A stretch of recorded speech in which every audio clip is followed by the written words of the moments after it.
전반적인 상황이 굉장히 비슷하다, 당시와. 다만 더 자세히 들여다보면 나쁜 점이 더 많을 수도 있어요. 뭐 인구 고령화 같은 게 너무 나쁘다는 거고, 그리고 또 한 가지 생각해 보면 우리나라는 아직 그 폭 터지지 않으니까 이게 어쩌면 역설적인데, 이게 뭐 직접 터져봐야 이게 위기구나 이렇게 아는데, 위기의식을 느끼지 않는 게 보통 문제가 아니에요.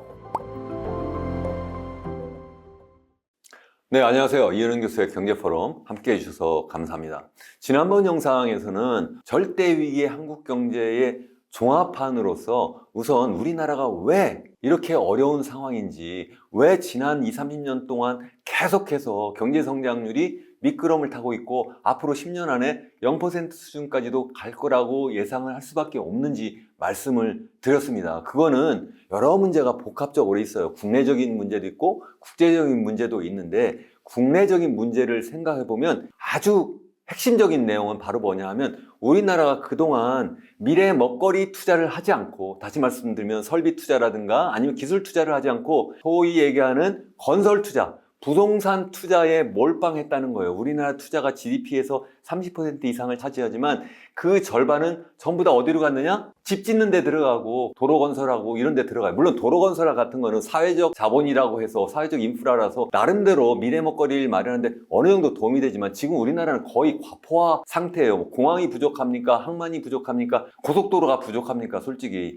그거는 거의 이제는 할 만큼 했고, 그거보다는 설비 투자가 필요하고, 기업이 정말 새로운 먹거리, 요즘 많이 얘기하는 삼성 반도체부터 시작해서 SK 하이닉스 이런 기술이 막 전 세계가 지금 AI 전쟁을 하고 그래가지고 새로운 반도체 전쟁을 하고, 뿐만 아니라 지금 뭐 2차 전지라든가 이런 새로운 재생에너지를 막 찾아내야 되고, 뭐 자율자동차 막 나오고 새로운 먹거리를 만들어야 되는데 그에 대한 준비를 우리가 제대로 하지 못했다는 거예요. 그러다 보니까 이제는 중국에까지 밀리는 상황으로 왔다는 거죠. 그러는 가운데 내부적으로는 어떻게 됐어요? 이거 막 집값을 막 띄우는 상황에서 결국은 가계부채만 막 늘리고, 그래가지고 그것도 특히 영끌이로 젊은 사람들한테 막 가계부채 늘리고, 그래서 젊은 사람들이 거기에 완전히 빠져 있어가지고 정말 열심히 일해가지고 자기가 스스로 잘 사는 그러한 생각보다는 이번 기회에 한번 한탕으로 크게 한번 벌어보자 이런 생각을 하는 그런 환경을 만들어 왔다는 거예요. 그래서 요행하게 다행히 어떻게 뭐 집값이 떠가지고 아니면 뭐 주식 가격이 뜨고 아니면 코인 가격이 떠가지고 돈 버는 사람도 있겠지만, 지금 많은 사람들 물려 있고 또 그래가지고 또 원리금 갚느라고 도리어 경제가 지금 점점점 수요가 위축되는, 다시 말씀드리면 소위 얘기하는 건설 투자보다는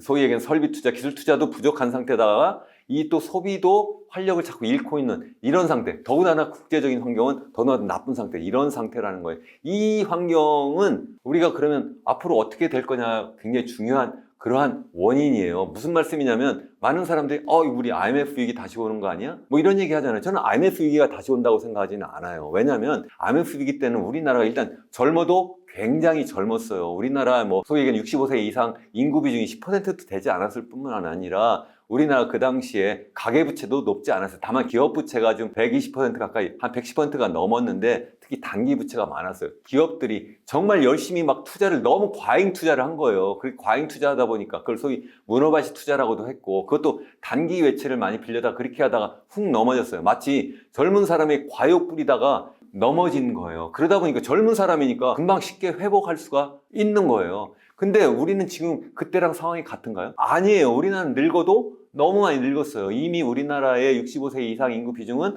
올해 한 19% 정도 되고 내년에는 20%를 넘을 거다. 이미 말씀을 드렸어요. 초고령 사회로 가고 있고, 뿐만 아니라 전 세계에서 가장 빠르게 고령화가 진행되고 있다. 다시 말씀드리면 인간으로 말하면 조로 현상이 전 세계에서 가장 빠르게 진행되고 있다는 거고요. 뿐만 아니라 우리나라가 부동산에 몰빵하면서 소위 얘기하는 이 부동산 가격, 주택 가격이 지난 2017년 이후에 한 3배 정도 올랐어요. 서울, 강남 이런 중심으로 생각해보면 서울 일반 3배 올랐고 지방도 한 2배 정도 올랐는데, 그렇게 되면서 사람들이 거기 탐해들 이거 집 사면 돈 버네. 그러니까 돈을 많이 빌려다가 막 하면서 가계부채 늘어나고, 그러면서 사람들이 거기에 다 빠져 있는 상태. 그러니까 경제 운영하는데 전반적인 경제 시스템도 거기에 빠져 있고, 뿐만 아니라 개인들도 거기에 다 빠져 있으면서 가계부채 막 늘어나고 이런 상태라는 거죠. 이렇게 되는 상태에서 지금 이게 폭 꺼질 가능성이 크다. 그래서 이미 2022년 중반부터 시작해서 주택가격이 떨어지기 시작했잖아요. 그러니까 현 정부에서 어떻게 해요? 이거 큰일 났네 해가지고 그걸 막 살리려고 하는 정책을 썼다. 근데 그게 정말 문제가 있다는 말씀 이미 드렸어요. 그렇게 하면 안 된다. 제가 어느 정부를 특별히 비난하거나 두둔하려고 하는 건 아니에요. 이 문제에 관한 한, 우리나라가 이 모양 이 꼴이 된 문제에 관한 한, 더군다나 가계부채를 이렇게 높인 문제에 관한 한, 이거는 지난번 정부 2017년 때부터 계속 이게 막 가계부채가 엄청나게 늘어나고, 그리고 주택가격도 수배 세배 막 늘어났다고 했잖아요. 그래가지고 결국은 지난번 정부가 정권을 잃어버린 거 아닙니까? 근데 현 정부는 그래서 정권을 받았는데 이번 똑같은 일을 또 반복하고 있는 거예요. 계속 뭐 이 집값이 떨어지면 이게 도리어 나쁘다. 그게 왜 나쁘냐는 거죠. 그건 다음 영상에 다시 말씀드리겠는데, 어쨌든 그런 상황이 이게 마치 일본이 1990년 자산 가격 버블이 꺼지던 상황과 너무 비슷해요. 그 당시에 일본이 이미 많이 늙어가고 있었고 전 세계에서 가장 인구 고령화가 많이 진행됐어요. 그래봤자 12% 정도밖에 안 됐어요.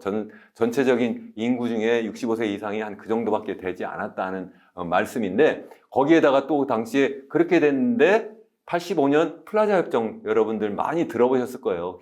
미국이 보니까 그 당시에는 미국이 보니까 자기의 어떤 패권을 위협하는 나라가 일본인 거예요. 일본이 당시에는 G2예요. 지금은 G2가 중국이라고 하잖아요. 그 전에는 누구였어요? 소비에트 유니언, 구소련이었어요. 그 소련이 막 그래서 패권 경쟁을 하다가 구소련을 눌렀잖아요. 이번에는 일본이 치고 올라오니까 일본을 누른 게 바로 플라자 협정이고, 그래서 뭐 했는가 하면 소위 얘기하는 그 환율을, 그러니까 일본 엔화 가치를 한 2년 동안, 85년 이후에 2년 동안 2배로 높여버렸어요. 그러다 보니까 일본의 그 어떤 그 기업들의 수출 경쟁력이 반으로 떨어진 거죠. 그러다 보니까 이게 많은 기업들이 해외, 동남아로 나가고, 정부에서는 어떻게 살리려고 정부 지출을 엄청나게 늘리고, 중앙은행은 또 금리를 막 낮추고, 이런 상태에서 기업들이나 아니 소비자들은 어떻게 했어요? 아, 이 건전한 투자를 국내에서 하는 것보다는 아까 만든 것처럼 해외로 돌리고, 그래야지 거기서 승산해야지만 미국으로 수출할 때 그래야지만 환율 걱정을 안 하니까 그렇게 하는 것뿐만 아니라 자기들이 그 풍부하게 돌아다니고 있는 그 유동성, 저금리를 이용해서 뭘 해요? 땅 사는 거예요. 땅을 사가지고 엄청난 투기를 하고, 주식 투자를 또 엄청나게 해서 또 투기를 하고, 그래서 이 소위 얘기하는 주택가격법을, 그리고 주식가격법이 엄청나게 일어난 거죠. 그렇게 되니까 이거 중앙은행이 큰일 났네 해가지고 이걸 갖다가 99년 6월부터 시작해가지고 금리를 조금 올려요. 2.5%에서 한 5% 수준으로 이게 올리거든요. 당시에 올리니까 이게 2000년 1월에 갑자기 버블이 꺼지기 시작한 거예요. 주식 가격 폭락하고, 한때 막 그 전에 한 3배 올랐던 게 3분의 1 가격이 떨어지고요. 뿐만 아니라 주택 가격부터 시작해서 모든 부동산 가격이 또 막 폭락을 해요. 이런 상태가 전개된 것이 일본의 잃어버린 30년의 시작이다. 뭐 그런 얘기입니다. 어떤 분은 뭐 잃어버린 20년이라고 하는데 전 30년이라고 생각하는 이유가 여러 가지 있어요. 그건 뭐 다음 기회에 한번 설명을 드리기로 하고, 어쨌든 이런 상황이 됐다. 다시 말씀드리면 일본의 잃어버린 20년이 됐든 30년의 시작의 원인은 첫 번째는 인구 고령화, 두 번째 자산 버블. 그렇게 만든 그 대외적인 요인이 미국과의 어떤 G2 경쟁에서 거기에서 대외적 환경이 너무 나빠졌다는 거예요. 한국이 지금 똑같지 않아요?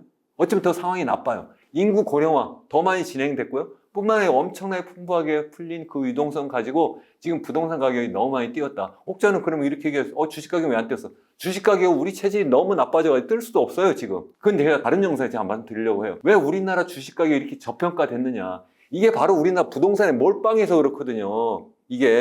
그게 우리나라 주식 가격이 저평가가 된 게 아니라 우리나라가 정말 자초한 면이 굉장히 강하다. 뭐 밸류 하는데 자산 가치가 제대로, 그러니까 소위 얘기하는 주가는 결국은 기업의 내재 가치를 반영하는 거잖아요. 뭐 근데 제대로 미래의 먹거리에 투자하지 않는데 어떻게 그 가치가 높아지겠어요? 하여튼 그런 문제가 있는데다가 더구나 대외 환경이 우리나라 너무 나쁘다. 어떻게 나쁘다고 그랬어요? 제가 중국이 지금 뭐 미국과 중국 간의 패권 경쟁을 하면서 우리나라가 직접 미국하고 하는 건 아니죠. 미국하고 중국하고 하다 보니까 두 나라가 바로 우리나라의 최대 수출 교역국이고 수출 대상국이고, 뿐만 아니라 우리나라의 최대 자본 흐름, 소위 얘기하는 그 직접 투자를 직접 우리가 많이도 하고 반대로 많이 우리나라에 하는 나라예요. 이 두 나라가 막 경쟁하면서 지금 서로 죽이고 살리고 하고 있고, 그래서 좀 중국이 막 주저앉는 이런 상태이기 때문에 이게 결국 우리나라한테 엄청난 역풍을 불어오고 있다는 거예요. 그러니까 다시 말씀드리면 전반적인 상황이 굉장히 비슷하다, 당시와. 다만 더 자세히 들여다보면 나쁜 점이 더 많을 수도 있어요. 뭐 인구 고령화 같은 게 너무 나쁘다는 거고,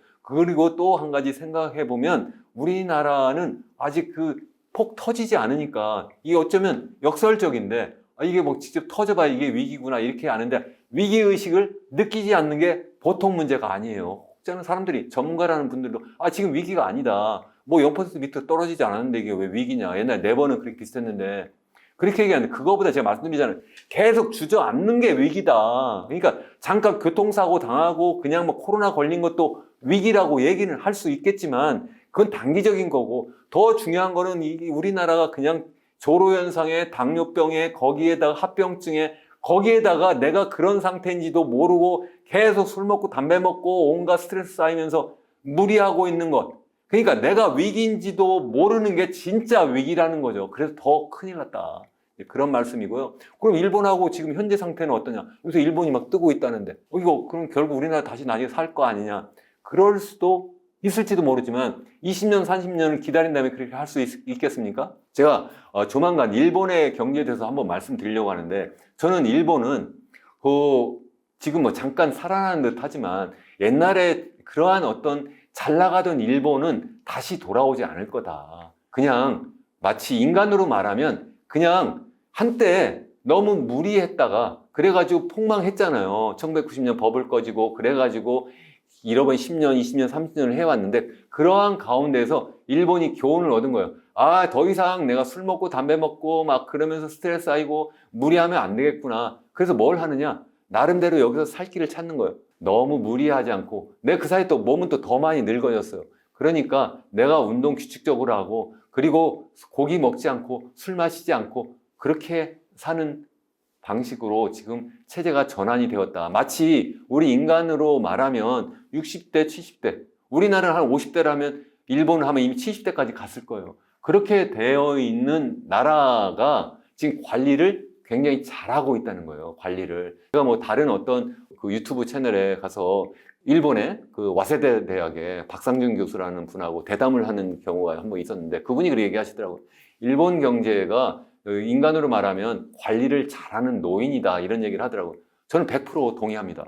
관리를 잘하고 있는 노인이다. 근데 우리나라는 아직 일본처럼 늙지는 않았는데, 그렇지만 굉장히 빠르게 노인화되고 있다. 제가 말씀드렸잖아요. 2040년쯤 되면 일본보다 우리나라가 더 노인이 될 거다. 그게 무슨 얘기예요? 65세 이상 인구 비중이 우리나라가 더 늘어날 거다. 왜요? 일본에 비해서 우리나라의 출산율이, 합계 출산율이 훨씬 낮기 때문에. 일본은 그래도 1.26, 1.28 정도 돼요. 1.3명 밑으로 떨어진 적이 몇 년 없었어요. 그거 가지고 막 죽는 소리하고 지금 막 그거 높이려고 엄청나게 노력해. 우리는 1.3명 밑으로 떨어진 지 벌써 10년이 넘었어요. 15년 됐어요, 15년. 그런데 그리고 지난해에는 지금 0.72명이었고요. 그 전에는 0.78명이었고 그 전에 0.81명이었어요. 1.0 밑으로 떨어진 데도 벌써 한참 됐어요. 그런데도 불구하고 지금 이에 대해서는 걱정하는 사람들이 별로 없어요. 제가 지금 우리 총선을 지금 현재 앞두고 있는데, 여가 됐든 야가 됐든 제가 볼 때는 우리나라의 그 미래에 대해서 정말 걱정하는 분들을 제가 거의 못 봐요. 정말 걱정이에요. 우리나라가 정말 이런 상황에 대해서 정말 걱정을 하는 게 아니라 당장 그 단물만 한번 국민들에게 제공해서 표를 얻어서 그래 총선에 이기자, 이런 거 아닌가요? 정말 그런 걱정을 한다는 거예요. 다시 말씀드리면 우리나라는 지금 일본에 비해서 일단 시작할 때 시점에서 보면 우리나라 훨씬 더 어려운 상황이고, 또 일본의 현재와 지금 우리를 비교하면 일본은 잘 관리하고 있는 노인이지만 우리나라는 아직 일본보다는 젊지만 굉장히 빠르게 노인화되고 있고, 거기에다가 당뇨병에 여러 가지 합병증이 막 걸려 있고, 더군다나 또 우리가 한때 잘 나가던 그런 상황을 기억조차 못하는 치매까지 걸린 노인이 아니냐는 거예요. 제 말이 틀립니까? 저는 정말 그렇게 생각합니다. 이 영상을 정말 들어봐 주시는 분들, 정말 함께 우리 고민하고 바로 이 채널에서 우리가 어떻게 하면 이 문제를 해결할 것인지 한번 토론을 하면 참 좋을 것 같습니다. 이번 영상 끝까지 시청해 주셔서 너무 감사하고요. 다음번 영상에서는 그렇다면 우리나라가 과연 어떻게 해야 되느냐, 우리 개인은 어떻게 살아남아야 되느냐, 이 문제에 대해서 말씀드리려고 합니다. 여러분 끝까지 시청해 주셔서 너무 감사하고요. 이번 영상 여러분께 도움되었다고 생각하시면 기왕이면 구독도 좀 해주시고, 그리고 좋아요, 알림 설정까지 해주시고, 그리고 댓글도 남겨주시면 너무 감사하겠습니다. 여러분 끝까지 시청해 주셔서 감사합니다.